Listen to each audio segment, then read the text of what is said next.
Hey guys, welcome back to my channel. I am so excited because this is the first video that I'm filming in my new apartment. So I am still trying to get settled and everything, so I will definitely be posting a tour once I have all the furniture set up and something to show you, but definitely stay tuned for that. That will actually be on my new lifestyle channel, which I will link down below if you're interested in non-selling videos. I hope that you will go and subscribe. So like I said, this is my first video I'm filming in my new apartment. I feel like I have been kind of in a limbo state for like the past month or so. I have just been kind of in between places and trying to find a place and then get moved into a place. So I am so happy to finally be somewhere where I can work and record and get back into a routine. I am actually going to be completely redoing my Poshmark, which I am pretty thrilled about. It's come a long way. I've been doing this a few years now, and I have learned a lot, and I have learned, what I like to sell, what I like to source, what I like to look for. And I feel like I'm really getting into a place where I can really make my closet my own and offer unique items to customers, and I am so excited to start redoing that. So definitely subscribe if you are interested in Poshmark and kind of either revamping your Poshmark or starting from scratch, because they're basically going to be the same thing. But anyway, in today's video, I want to talk to you guys about some things that you should never do on Poshmark. So I'm going to give you 5 things that you should never ever do under any circumstances on Poshmark, and hopefully these will help you in terms of making sales and in terms of your customer service skills. I did work in retail for probably about 10 years. I worked all the way through college. I had 2 to 3 jobs during college while I was getting my biology degree, and I have worked in various states of customer service, from boutique to corporate, everything in between. So I hope these tips will help you out in terms of being a better salesperson. Okay, so let's get into the 5 things that you should never do on Poshmark. The first couple things we're going to talk about is something that I see posted in my PoshBoss group, which is my Facebook discussion group for Poshmark sellers. I will link it down below if you would like to join, but I see this posted probably at least once a day. And the first thing that you should never do on Poshmark is voluntarily cancel a sale. So probably the most common situation that I see is when maybe someone who is new to Poshmark or a customer comes into your closet and they buy 2 different things, but they purchase them separately instead of bundling them. So I know that your first instinct is to comment and tell them what they did and that they can bundle and combine shipping. However, if this person is buying things separately and not bundling them, that means they are probably new to Poshmark. And personally, this is something I kind of play by ear, situation to situation, but personally, I don't like to confuse my customers. So if somebody purchases 2 separate things and they do not say anything, or they don't ask me about it, or they don't bring it up, I just ship them separately. I don't ask questions. I don't try to explain to them how to cancel a sale and repurchase a sale, because there's a lot that goes into that, and I just prefer not to confuse my customers. So if you have someone that does that and they don't say anything, maybe wait 24 hours. If they have not said anything and you're going to ship the item, just ship them separately. Don't say anything. Don't try to explain to them how to cancel and repurchase and all of that. Just ship them. That's personally what I have found works the best, because I feel like there's a lot of people who are finding things through Google searches and they are not they're not on Poshmark regularly, so trying to explain to those people how it works is very, very difficult. So if somebody comes along and they just pay separately for the shipping and they're okay doing that and they don't ask before they purchase, I just like to ship the items separately. So that goes into kind of the second thing that you should never do on Poshmark, which is not cancel a sale when a customer asks you to.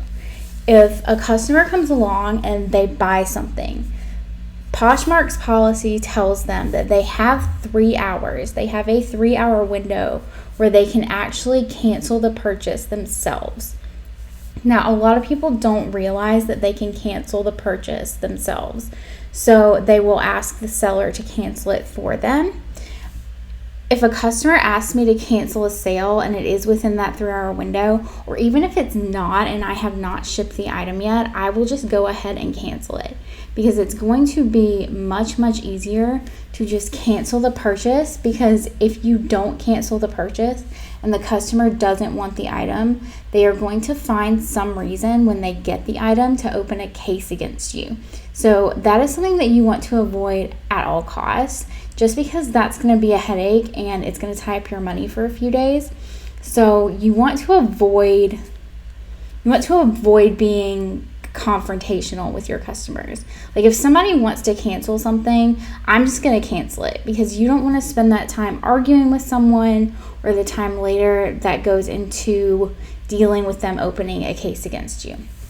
So if somebody asks you to cancel an order, just cancel it. Don't argue, don't waste time. Just cancel it. They have an option that says customer requested to cancel, and just move on. So you can always relist it and sell it again. So just, try not to take those types of things personally. Okay, so the third thing that you should never do on Poshmark is sell a poor quality item. Maybe you are outsourcing at a thrift store, or maybe it's your own personal item from your closet, and it's a really good brand. You know that the brand sells and gets lots of attention, but the item is not in the best shape. If it's not in good shape, if it's not in good condition, I do not recommend selling it or even listing it, because you have to look at the item and you have to really ask yourself, would I be happy if I purchased this item and this is what I got? Selling used clothing, there's a very fine line between used and trash. So I see this every day, people in my Facebook group buying things and they get it and it's in horrible condition, it has holes in it, it has stains in it. It's because people are trying to sell stuff literally off of their bedroom floor. They just want the money for it and they don't care what the quality of their items are. They're not trying to start a business. They're not trying to take it seriously. They literally just want the money for it. So don't be that person. If you are trying to start a legit business on Poshmark or a legit side hustle on Poshmark, you have to worry about the quality of your items. You cannot just pick something up off the floor or pick something off the rack, and because it's a good brand, you sell it regardless of what condition it's in.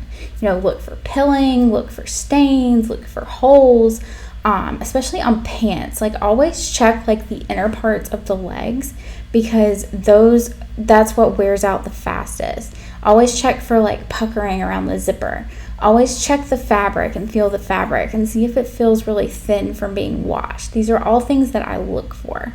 I talk about a lot of this in my sourcing guide, which I will link down below. I actually have a bundle of my sourcing guide, my Goodwill outlet guide, and my share group. It comes with a membership to my private share group in a bundle. I'll link down below in the description box for you guys. So definitely check that out if you need help with your sourcing, knowing what brands to source, what items to source, what to buy at the Goodwill outlet, how much to pay for stuff.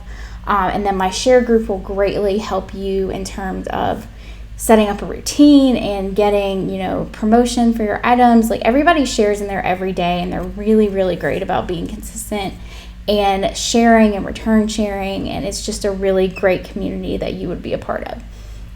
So anyway, when you are outsourcing, you have to pay attention to what you're picking up. And I know there are going to be times when you're out there and you see something that's a really expensive brand, or you know you could sell it potentially for a lot of money, but it's not in excellent condition. You don't want to get that reputation of selling things that are not in good condition. You want to have the best of the best. Like, yes, even if it's used, you don't want it to look used, if that makes sense. You want it to look gently worn or almost new. You want it to be on the newer end of the spectrum and not on the old and washed end of the spectrum. So that is my third tip, to not sell something that is of poor quality. The fourth thing that you should never do on Poshmark is ignoring your potential customers. So if somebody comes along and they ask you a question that maybe is kind of annoying, or you get asked this question a lot, like people asking people to model stuff, or I know a lot of people get, asked where they get their stuff from, or if this was their personal item. You don't want to just ignore people, because that comes off really bad. If you get a lot of notifications and you miss things here and there, that's one thing. But if you're just ignoring people because you don't want to answer their question, or you think their question is annoying, that's not good. So if somebody comes along and they ask you like, oh, do you trade? You don't have to just ignore them. You can say, no, I don't trade, but I am open to offers. Try to respond to every single question that you get, even if it's not a good question, or, even if you get annoyed by it. Don't take it personally. Just, it's a good practice of customer service to respond to your potential customers. So just try to, let people know that you are friendly. You want to be overly friendly. Just because you're communicating in comments, you don't want to come off as not friendly. So, put like a heart emoji or a smiley face or something. Just try to be friendly in how you respond to people, and don't respond in a rude manner. Don't let your first reaction be to get annoyed with people. You want to be, friendly towards people. This is your store. Think about when you walk into a store and the sales associate comes up to you, or if you have a question about something, you don't want that person to be rude to you. You want them to answer your question, because you've never shopped there before. You don't know where something is, or you don't know. Maybe somebody has traded with people on Poshmark before and they had a really good experience. Disclaimer, I do not condone trading on Poshmark, just because Poshmark, does not protect trading purchases. So don't trade on Poshmark. But maybe they found someone who was willing to trade with them on Poshmark, and so this is why they're asking other people. So you don't want to be rude to that person. You want to respond to that person. You want to be kind. You always want to be kind to people. You never know what somebody's going through. You never know what kind of day they're having. Even if somebody responds poorly to you, just be polite to them anyway. So that being said, my last tip for you is to not put rude signs in your closet. And I see people doing this often to, no lowball offers, no trades, no modeling. Like, none of that is necessary. If somebody gives you a low offer, just ignore them or counter them. You don't have to entertain these people who are just trying to get something for nothing. You don't have to, you don't have to model stuff. If you don't want to model stuff, just tell the person asking, sorry, this isn't my size. You don't have to put all of these rude signs. You don't have to put things that have the prices going down them, and then the price that's the price when Posh takes their 20%. Like, none of that is necessary. If somebody makes you an offer that you don't like, you can just decline the offer, let it sit there, or counter the offer. You don't have to. And then honestly, if somebody finds your closet or an item in your closet that they want to make an offer on, they're probably not going to take the time to go and read the signs in your closet anyway. So I highly recommend not doing that, just because it makes you look really unprofessional as a seller, having these signs in your closet. just focus on running your business and selling things and not worrying about, the few people that come and try to, make you low offers or ask or annoy you. They're not trying, maybe some of them are trying, but they're not generally trying to annoy you. They have legitimate questions, or they are, shopping for discounts. Just don't be rude to people. Even if they're not being kind to you, don't be rude to people. So this is my video of 5 things that you should never do on Poshmark. I hope that these tips will help you in terms of running your business. If you have any questions or comments, leave them down below for me. I love seeing your questions and helping you. Definitely check out the description box. I have everything linked down there for you guys. And if you are new, I welcome you and I hope that you will subscribe. So I will see you guys in the next video. Thanks so much. Bye.